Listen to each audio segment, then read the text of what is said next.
J'avais bien aimé le jeu Tomb Raider de 2013. L'histoire est naze, les personnages sont clichés au possible, même la mise en scène fait un peu téléfilm par moment, mais je sais pas, il y a une vibe. En plus, je trouve que le côté nanar colle assez bien à la saga. Forcément, j'ai envie de faire la suite, Rise of the Tomb Raider. Donc si vous êtes là pour vous taper une barre ou voir si c'est un jeu de merde, et si je fais ça? Oh non mais pitié, Tony Hawk. Oh putain, on a fait un ollie en barque. Vous êtes au bon endroit. Attends. Non. Le jeu commence avec Lara qui prépare l'ascension d'une montagne quelque part en Sibérie. En gros, elle a repris les anciennes recherches de son père et elle cherche la cité perdue de Kitej qui serait quelque part par là. Elle compte bien prouver au monde entier que son père avait raison et qu'il s'est pas suicidé pour rien. Ouais, le début il est deep. Seul ombre au tableau, il y a Jonah.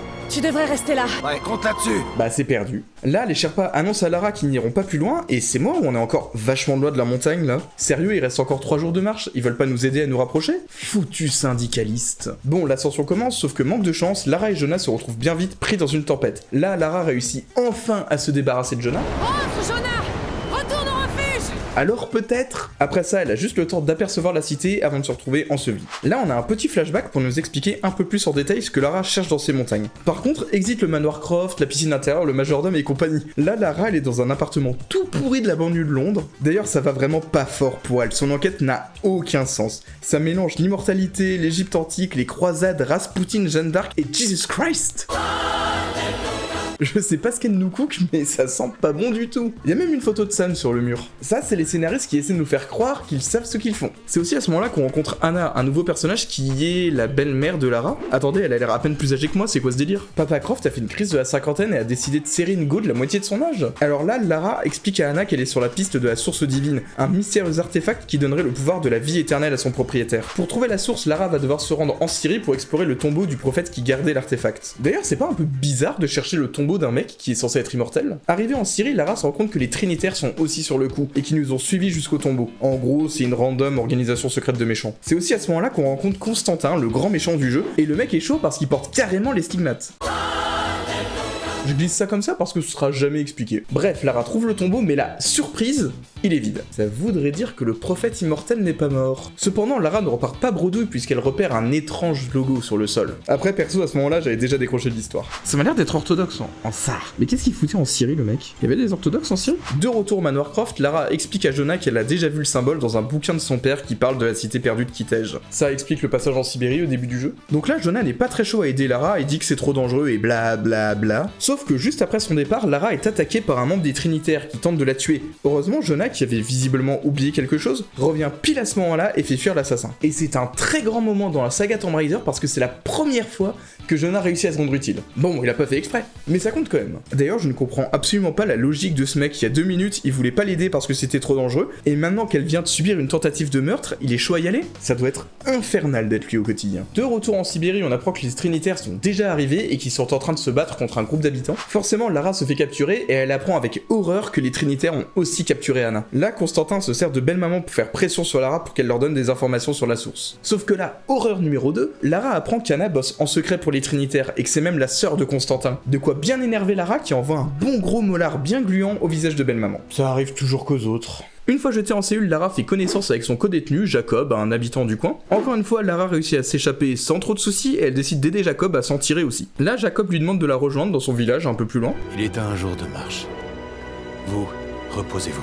Attendez, mais pourquoi on n'y va pas ensemble là? Tu connais la route? Montre-moi. Sur le chemin, on tombe sur une statue du prophète. Ça c'est ok, vous avez toujours pas compris qui était Jacob. Ah c'est lui le prophète. 100%, il a 2000 ans, c'est lui le prophète. Il est immortel.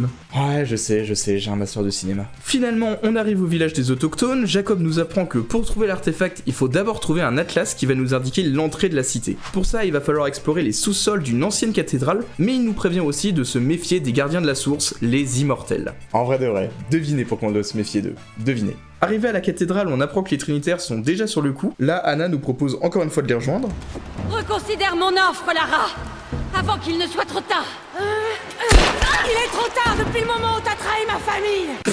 Elle déconne zéro, hein. Elle a pas hésité une seule seconde. Bon, on se ferait un chemin entre les Trinitaires et les Immortels, on retrouve l'Atlas, on retourne au village, sauf que là, Jacob nous annonce une bien triste nouvelle. Ils ont retrouvé Jonah quelque part sous la neige, en gros, il a fait un malaise en rentrant au camp et ils sont allés le récupérer. Il est de retour. Quand il est avec nous, il lui arrive des bricoles, et quand il est pas avec nous, il lui arrive des bricoles aussi. On peut juste pas le laisser seul. Donc on retrouve Jonah et Jacob pour lire l'artefact et trouver l'entrée de la cité de Kitej. Sauf que les Trinitaires arrivent à ce moment-là pour nous voler. Et là, masterclass de Jonah qui récupère l'artefact juste avant de se faire kidnapper. L'ange s'est envolé. Le mec est là depuis 5 minutes. Il a déjà tout ruiné. Donc non seulement les Trinitaires savent où est la source divine, mais en plus on doit aller sauver Jonah. Super. On se ferait un chemin dans le repère des Trinitaires, on retrouve Jonah et...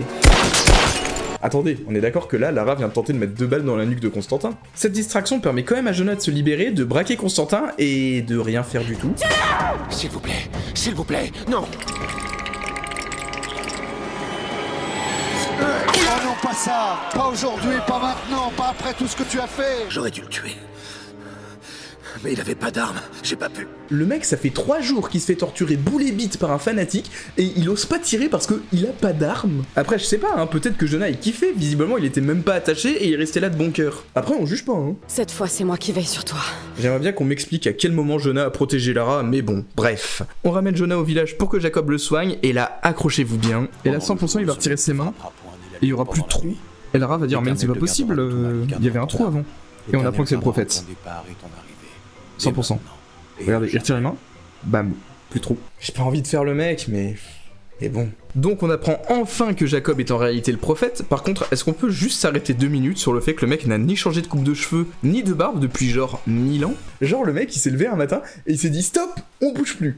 Là on tient un truc. Là c'est pas mal ça. Donc là on prend le passage secret direction Kitej, on fait la bagarre contre les Trinitaires et contre les Immortels, on tue Constantin qui nous apprend que c'est les Trinitaires qui ont assassiné Papa Croft, et on arrive pile à temps pour empêcher Anna de se servir de la source. Anna tente d'expliquer à Lara que garder la source intacte c'est le seul moyen de réhabiliter son père et de prouver au monde entier qu'il avait raison. Et elle a raison. En ça. Bon, Lara n'en a rien à foutre et elle brise la source divine, ce qui annule tous ses pouvoirs. Bonne nouvelle, les Trinitaires ne mettront pas la main sur ce pouvoir. Mauvaise nouvelle, Jacob meurt. Et en vrai il aura bien vécu. Longtemps en tout cas. Sur le retour, Lara interroge Anna sur la mort de son père. Elle lui demande si c'est elle qui a tué Papa Croft avant de maquiller ça en suicide. Par contre, on n'aura pas le droit à une réponse puisqu'un sniper abat Anna avant de laisser mystérieusement Lara en vie. Après ça, on a le droit à une dernière scène au manoir Croft où Lara prépare son départ pour sa prochaine aventure. Ralala. Où est-ce que cette histoire va encore la mener? New Spain, Nouvelle-Espagne, comment ça Nouvelle-Espagne? Espagne 2?